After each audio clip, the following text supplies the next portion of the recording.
evolution of business. You just kind of have to pivot and ride the next wave, and sometimes you got to create the ocean to even be in, as opposed to just staying status quo, because what used to work repetitively for decades doesn't work anymore now. I think that's just the nature, like you said, of business is ebb and flow. It's economic prosperity. The way Colorado was 10 years ago, 15, 20 years ago, it's completely different now. Yeah.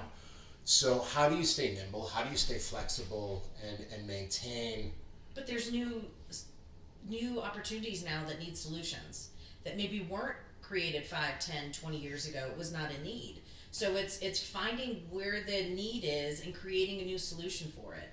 Or instead of a new solution, how do we take our knowledge and be the solution? That's kind of what I meant. Yeah. But I would say that the other struggle is how in this process you have forces working against you, whether they know that they're working against you or not. I always look at this as, you think that the bad guy in the comic book thinks they're a bad guy, or do they think that they're doing the right thing because their perspective? And I think about that a lot in our industry, because you think about regulation. You think about the individuals that are going in and surveying, whether they're with the state, they're within accreditation agencies. All these people are involved, and I would even go with as much CPR anesthesia. You guys are bringing in anesthesiologists to some of these facilities. If they're not engaged with it, you're bringing in these contracts. There's so much that's reliant on everybody doing business the right way. And the unfortunate part that we know is, not like, especially with government with all these different elements, they make things work slower, and it's not necessarily working to the benefit of patients or the benefits of the docs. And I think we're coming up to a crossroads where, and I've brought it up in the past, where when the government or officials start asking AI, what are the answers? Do they just ignore it when it's telling them things that involve a significant amount of change? How does that impact healthcare? And I would even go bigger, anything government's attached to, healthcare, schooling, all these different elements.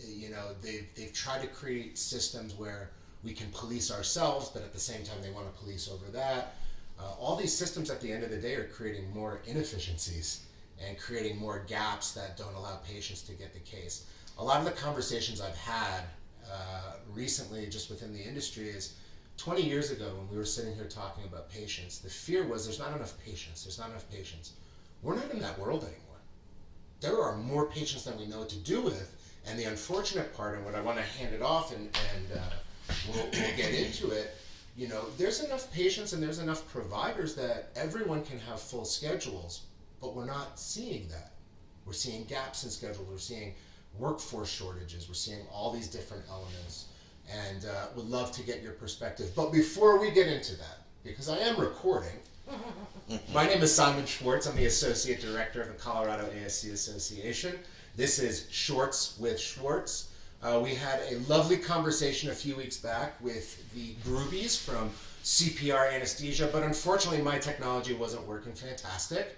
And we're doing a re-record today, and we're just about a week out from winter break, Christmas, Hanukkah, all the different winter festivities. And right beforehand, it was almost Thanksgiving. So customary to our interviews, we're going to do this right before the world slows down for a few days. How are things going? I'm very much looking forward to that slowdown, because I feel like it's just been speeding up this past month. I thought with our son home from college, we would have all this time with him, and we've been traveling, he's been traveling, and I feel like we've seen him like a handful of days in the past month. But I'm looking forward to a slowdown for sure. Maybe that week between Christmas and New Year's I'll fall off the map for a few days. Gain back all of the energy necessary for the second half, or I guess the first half of the year with the new year coming. Yes, getting ready for the new year and all the things that come with the new year, and new goals, new ideas, perspectives.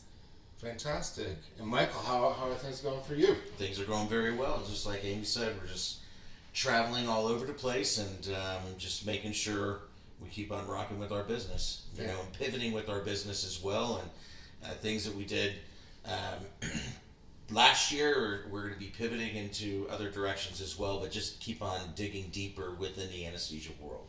Before we get into the trends within anesthesia and outpatient surgery, it was very nice to walk in, and you all were on a call with one of your physicians or a potential new physician, and it was really nice to kind of hear the conversation. Obviously, it stays the deal that you're talking about with the doctor, but I think it's important for our listeners, our members, those in our industry, to understand, we continue to move into a digital world. And I would love to hear, because I think what I just heard was kind of the opposite of the digital world. And I'd love to kind of hear your perspective on the relationships that you have, not only with your providers that you utilize, but with the surgery centers you use, and how technology doesn't necessarily help in some cases. It's interesting you mention that, because a lot of people think that you can just bring technology into the business and you can click a button and everything's going to take care of itself and everything's going to be fine. Just like someone has a CRM. You're only good as what you put into your CRM and how you can control that CRM as well. But it is interesting with the technologies. Like a lot of these anesthesia groups, the mom and pop small ones, they think they can just go get a billing company and sign a contract with them and they're going to do 100% and everything's going to be fine. Well, that's not how the world works. You have to be in it and on it, and Amy's a really expert when it comes to all of that, and thank goodness, because without her being in that world, we'd be losing a lot more money. So, you got to stay on top of it. So, Amy, tell me, what's the value in that relationship for you with not only the physicians, the staff you're working with, and the ASCs you're working with? I think it's unquantifiable. I mean, yesterday I spent the entire day at 2 new centers that we're starting to work with. We're actually doing a unique relationship with them, where we're just coming in to help manage the administrative functions of the anesthesia side, the scheduling, policies, procedures, making sure core drills and services are being done in timely fashions. And so just being able to go down and meet the staff, get to know them a little bit, obviously letting them know too, we're not coming in to disrupt the order of the universe. We're just coming in to keep doing what's been working great and make enhancements where they see areas they'd like to.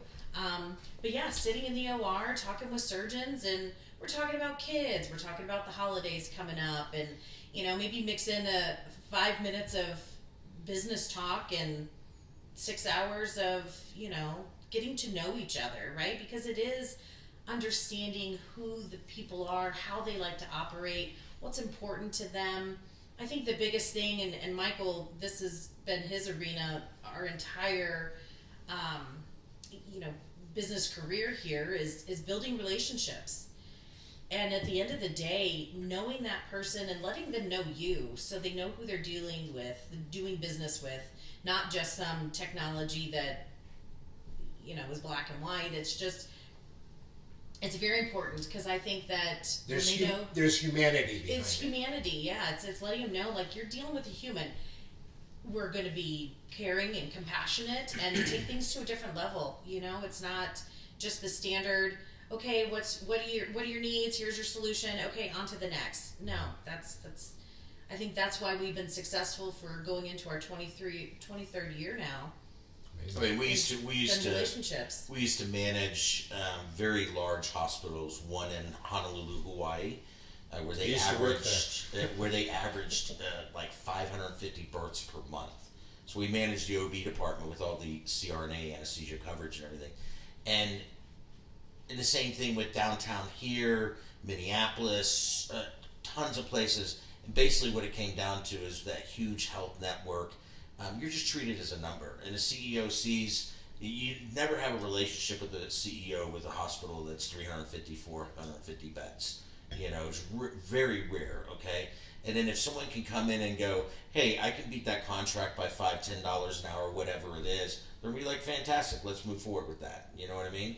And because if you make a mistake or an error or anything, with those large hospital systems, it doesn't matter. Yeah. But that's why we pivoted and we moved to ambulatory surgery centers and small rural critical access hospitals, where I have the CEO's number, a cell phone number on my phone. She does as well. And the same thing with the practice administrators and the surgeons. You don't have those relationships with you when you're with the larger ones, and that's the big key is having a relationship with those people. You know, I think I appreciate that, and I think one of the things that maybe it's just unique to our association and the members that we have both on the corporate and the facility side, but when I have our conversations with our vendors who've been involved with the association for 15, 20 years, there's a commonality among most. Authenticity is incredibly important. I think one of the things that digital or virtual takes away is that element of authenticity of engaging with another individual. And the successful companies in Colorado that have been engaged with us are authentic. They have philosophies that their businesses are run on. There's key morals that direct how they engage not only with their own staff, but with those that work with them. And I think I'm hearing the same thing, which is, you know, CPR Anesthesia as a corporate member, as a partner, whether it's with the association or with facilities, you see yourselves as an extension of that facility. It's not CPR Anesthesia, that's what your business card says. But those people coming in are at that facility that day, and that's who they're representing. Am I correct in kind of what I'm digesting? Absolutely. I say all the time, we partner with facilities, and a lot of times in today's language, that makes it sound like we're investing in them. We are, but not financially. We invest in the relationship. We invest in their vision and mission for taking care of their patients, and how can we come alongside them and be an extension of that, just like you said, and really be able to present that united front to their patients, that we're one and the same with the facility. We're not just an outside vendor brought in for the facility and taking care of the patients. We are part of that facility and being a part of that family. And I think back to what Michael said, being able to talk and have those relationships on that smaller scale setting is vital, because then we really can be truly a team together. And even our providers, they may be there one day a month or 5 days a week. We want them to feel the same way and feel a part of the team before they even walk in the door. And so a lot of that is the relationship building with the providers, with the facility, and being able to share those common views. So you bring up rural facilities, and I know y'all work with facilities that aren't just surgery centers, especially when it comes to the rural areas. We have hospitals, there's other types of clinics and office-based things that you work with when it comes to anesthesia. But I want to pivot a little bit and talk about trends. Number one, we brought up the saturation of the urban market when it comes to surgery centers. That doesn't mean that there aren't new surgery centers being built, there aren't new practices coming out. But especially in Colorado, and I think in other metropolitan areas, we're seeing what formerly was like the suburban flight, right? In the 2000s and 90s, where in downtown areas you had the people who loved living downtown, and they're now making their way to the rural areas. Casca in 2025 is very excited about bringing the Western Slope Initiative. Right now we're looking at dates, but essentially whether you're a member or not, we're bringing some of our key corporate members and great topics and putting on a 3-quarter-day show. We're looking at fall of 2025. Spring, summer of 2025 for those facilities out there to see what brings in. But more than that, as we're seeing populations make their way out of urban areas and more make their way to rural areas, what do you see from a trends perspective when it comes to outpatient care, anesthesia, not only locally in Colorado with our urban and our rural space, but you work all over the country. So I'd love to hear some of the trends that you see happening, maybe discuss some of the, we all know the headaches right now, anesthesia especially, getting anesthesiologists in the facilities, some of the contracting elements that are coming up. We'd just love to hear, from y'all as the experts on some of the local trends and national trends that you're seeing within anesthesia. Yeah, I mean, we all know the common theme right now is the anesthesia provider shortage. I've talked a lot on this at various associations and meetings, and a lot of it comes down to when we look at how many providers, how many CRNAs we have licensed in the nation, or even specifically in Colorado versus even how many anesthesiologists are licensed nationwide as well as in Colorado. We then look at how many open ORs there are, and there are not enough providers in some cases to cover those. And so what does that then lead to? The shortage.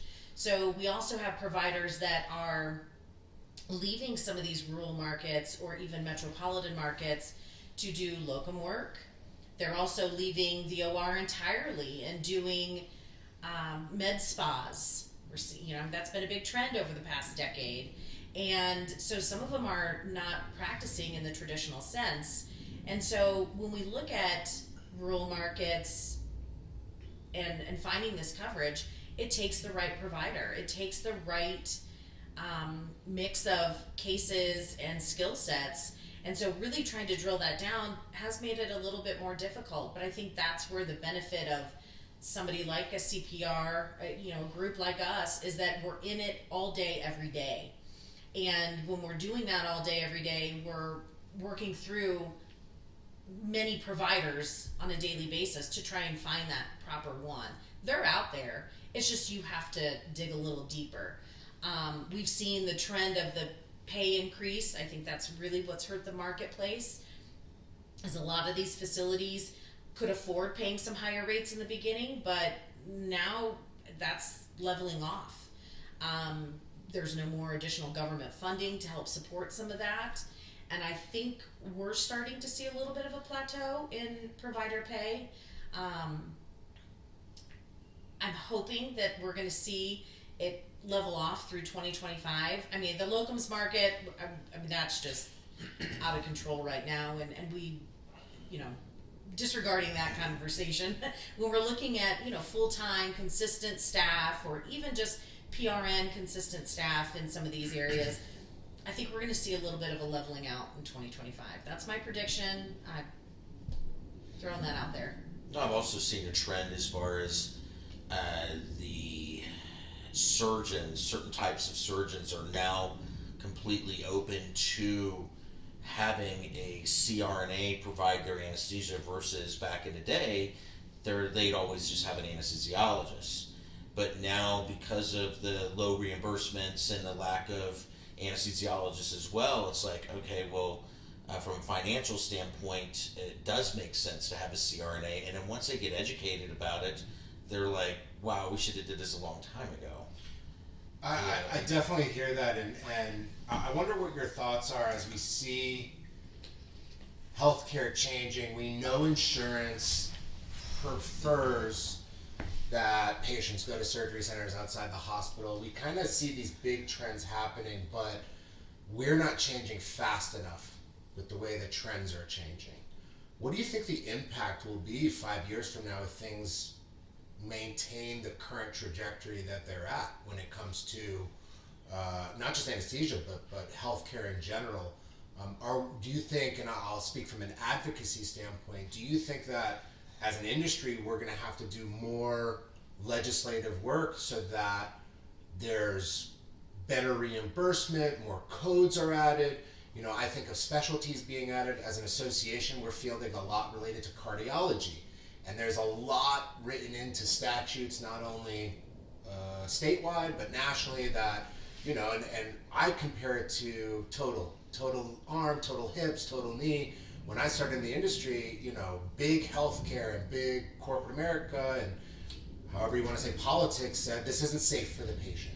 And our surgeons were sitting there going, no, our patient's on a bicycle the next day. Mm-hmm. What do you mean it's not safe? And it took that time of legislative interaction, advocacy, calls to actions, meetings with different peoples to get those codes accepted on a state level. On that side where states made bigger moves and then national followed that trend. So I'm wondering, as I'm hearing you talk about CRNAs and actual anesthesiologists and less of them, do you think that we're going to see a migration to anesthesiologists? Yes, they practice, but they're more oversight, and we see a lot of other people doing the CRNAs doing the work, or others in those positions. Well, the CRNAs provide over 70% of anesthesia for all surgeries across the nation. I think it's 67% or something of that nature. Yeah, so I think You we're know, already so- seeing where anesthesiologists, especially when you get into the larger hospitals, they are doing a lot more of the supervision, or medical Like direction. managers. They're managers. Almost. Yes, and so, NCRNAs are the ones in the ORs. We are seeing AAs coming back into the marketplace over the past few years. And that is with- not an Alcoholic Anonymous. That No, is it's not. It's a Anesthesiologist. anesthesiologist assistant. Yes. And the interesting ratio is an anesthesiologist can supervise up to 4 CRNAs concurrently. With AAs, it's 2. And so there's a little more push to bring back the AAs, because then that means more anesthesiologists supervising. So again, it really depends on what the model is. I don't know that that's going to be a long-term sustainable model. If we continue to grow, as healthcare continues to grow, if we stayed the way we are in 5 years, we would have massive backlogs of surgeries. The collapse. Yes, we would not have the access to care that we're accustomed to. And so I think that from a regulatory standpoint, I think we're going to see a lot more states continue to opt out of the supervision for CRNAs. And let's be clear, it is a billing guideline for that supervision. They're clinically able to practice independently, but a billing guideline from CMS is where that supervision role And that's what is matters at the identified. end of the day from a business standpoint. Well, what the surgeons hold on to is they don't want to take on that supervision role, but really their role in that aspect is to say, yes, I agree to perform and move forward with the surgery. Which, if that patient's on the schedule, then that surgeon's already agreeing that that patient needs to have surgery. So there's some education pieces around it, but I think we're going to see more and more states continue to opt out of that supervision role and be able to allow CRNAs to practice independently. And that is going to help open up a lot more access to care from an anesthesia perspective. Obviously, we're going to see that across other specialties. I think when you talked about regulatory to get more things down at an ASC level, you spoke of cardiology. We've worked with some cardiology ASCs, and at first, even for myself, I'm thinking, okay, I watched my dad go through a quadruple bypass. Like, what kind of cardiology are we doing in an ASC? Obviously not to that level of extensive, Yet. yet, right? But being able to do stints and some pacemakers or different implants and things, it is incredible what they are safely able to bring to an ASC. Take out of the hospital. And what is it truly producing? Better outcomes. And better space availability in the hospital system for the patient that needs to be there. Yes. And unfortunately, we are seeing a sicker population of patients that need to be in a hospital. So yes, how can an ASC fulfill the role of opening up that space in the hospital? Pressure valve. Yes, and Yeah. so I think that's why we'll continue to see more ASCs continue to open. But we also have to pay attention to how many ASCs are we opening, to how many providers do we have to even fill. Because we could open up ASCs on every corner like we do a Walgreens and CVS. But are we going to have staff across the specialties to staff it? Yeah. And so I think then that comes down to education pieces. You know, now CRNAs are required to have a doctorate. It's going to take longer for people to get through school to get to these specialties. And so are those going to create barriers of entry? Right? Are people going to start looking at that? Our son specifically has said, I think I want to be a CRNA. I want to be an anesthesia provider. I mean, naturally, he's grown up in it his whole life, so I feel like, good job, we did our job. When we've got one to run business, one to run clinical, we'll be at the beach in 10 years, I'm good. But, those requirements to have a doctor is just amazing. Are they going to take it to another level from there? Right, and then are we going to weed out an entire specialty of CRNAs, and now everybody's going to be an anesthesiologist? Yeah. You know, I mean, at some point, where do we kind of stop putting in all of these additional requirements? And I'm not saying that we shouldn't educate our medical staff, please don't take that away from this, but we have to be more condensed into what are we teaching, you know, because back in the 70s it was an associate's degree to be a CRNA, then it turned into a bachelor's, then a master's, and a doctorate. And when you look back over all those decades, we still have had really safe care Yep. and really safe practices. So is the additional education required, or is it going to create barriers to entry into those fields? And so, but we've also been able to introduce new specialties, 20, 30 years ago, we didn't really have physician assistants. Correct. And, do we need to create more of those type specialties that can perform procedures, minor procedures? So yeah, I think there's a whole lot that could be unpacked in that, but I think at the end of the day, we definitely have to keep our finger on the pulse, regulatory, be advocates. I've worked with UC Health when MACRA and MIPS first, came out a few years ago, and how could that really impact anesthesia from a pay for performance? And it's like, you can't hold anesthesia to paying for the performance of the surgeon when we're there to keep your patient alive and we have no interaction with what's happening in that knee joint or the eyes, or there's certain things you can't blanket across. Blue Cross Blue Shield last week or a couple weeks ago tried to put a cap on what anesthesia's time's going to be for a surgery based on national averages. He was like, "Did you read this article?" And I was like, "Yeah, it's not going to last. I'm telling you, it's not going to work." Within that day, within hours. He's like, "They reversed it." Amazing. Called it. There's just certain things you can't. I think they take regulations too far sometimes. Overregulation is definitely a government thing. There's no doubt. I mean, that's a whole nother topic too. Well, we got plenty. You're engaged with Casca. We can definitely find time for more of these conversations. As we close out this short, we're coming up to Christmas, Hanukkah, the winter holidays, and before, as I said, you were about to head out on a trip to the DR.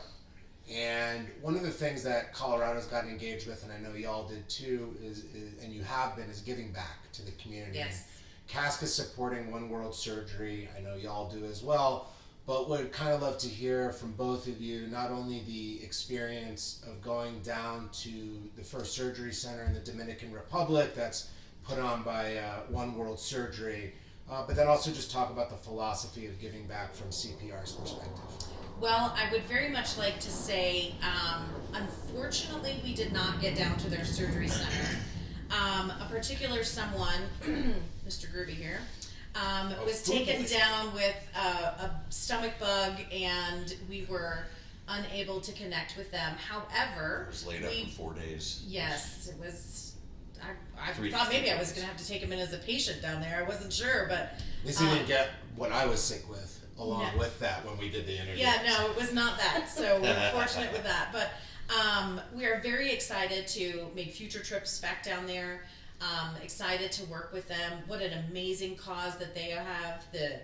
Bringing that surgical service to patients that are in need. Our view of helping One World Surgery over this coming year and years to come is to be able to put an outreach call to anesthesia providers to help go down and do some mission work.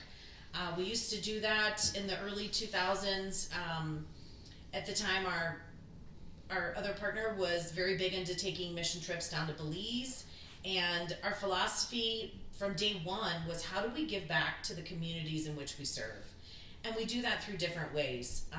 Obviously, a One World Surgery will be on a global stance, and so we're super excited about that. But even giving back to our rural communities, years ago a tornado ripped through southern Colorado, which was near one of our rural hospitals, and we worked with providers to take up donations. We worked with local community members to donate goods and supplies, household items, and we took a truckload down there, and we gave a donation to a local community organization. We brought down a washer and dryer. I mean, just all those little things. We also work with various organizations to support youth and youth sports. We worked with an elementary school in North Aurora here a couple Christmases ago, where I'll try to do this one without dropping a tear, but we were called around just to see if they needed school supplies. It was probably like September, October timeframe when we started the conversation. So we're thinking, school started, kids are going to start running out of supplies. How can we help? And their response was, we're good on supplies, but 70% of our kids don't have proper footwear. That's crazy. And that just struck a chord for he and I. And we were like, that's it, all right. Let's measure every kid's foot. We worked with each teacher, and they would measure each kid's foot. Michael worked out a deal with Nike and Skechers, and we were able to, I think it was like 320 pairs of shoes. 356. Oh, to be exact. Amazing. My apologies. Just Good saying. on the numbers. And so every kid got from preschool to 5th grade, got 6 pairs of socks, a pair of shoes. We wrapped every box individually, Wow. put their label on it by grade, by class, by student, and then we held assemblies and we passed out Amazing. their boxes, and just watching their faces light up, that was such a reward. Now my basement looked like a shoe factory. My kids were very confused. Yeah, no photos of your kids with the shoes because then they think that there's something wrong going on I was here. like, these are The not neighbors shoes are for you. wondering, what do the Grubies really do? Yeah, you're running a sweatshop in your basement. We would work half days, and then the whole office would come here, and we'd be wrapping for hours. Honestly, how amazing is it? And you know, as much as even shoes, school supplies is great, but you spend every day on your feet. You spend every day walking. You know, if you're cold and you don't have shoes on, it's the first place that your body warms up, right? Hands and feet, neck and head. And just, you know, if I had more hands, I would be applauding and it would sound like applause. But I think it's really important. Our members, it's incredibly important. You know, we're a volunteer organization, but we're a business volunteer organization. And as much as we can provide that heart and support of an industry, especially because we're about patient care, I do think it's also important that as individuals and companies, they give back as well. And it's great to hear not only are you supporting healthcare in the sense of One World Surgery, but also on the local level with schools, with sports, with all the things you're talking about. And even sometimes it's doing a case pro bono. You know, I mean, we pay our providers independently of the billing, and so that provider is going to get paid. They're not, you know, impacted if we choose to do a case at no charge. Obviously, we have more control if we're doing the billing. We can, you know, participate in that. But sometimes it is. The patients have hardships. And I'm not going to let anesthesia be the expense that prohibits them from getting the care they need.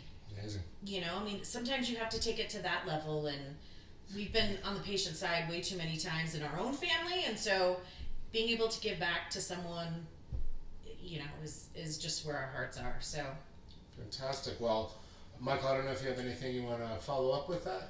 I just got to say that we belong to other state associations as well, and you guys are the most involved with the vendors and the surgery centers and everything like that. So I just want to say, first of all, thank you very much for being really involved with that, and just dig deeper within the association. So Thank you. we opened up about talking about relationships, Yeah.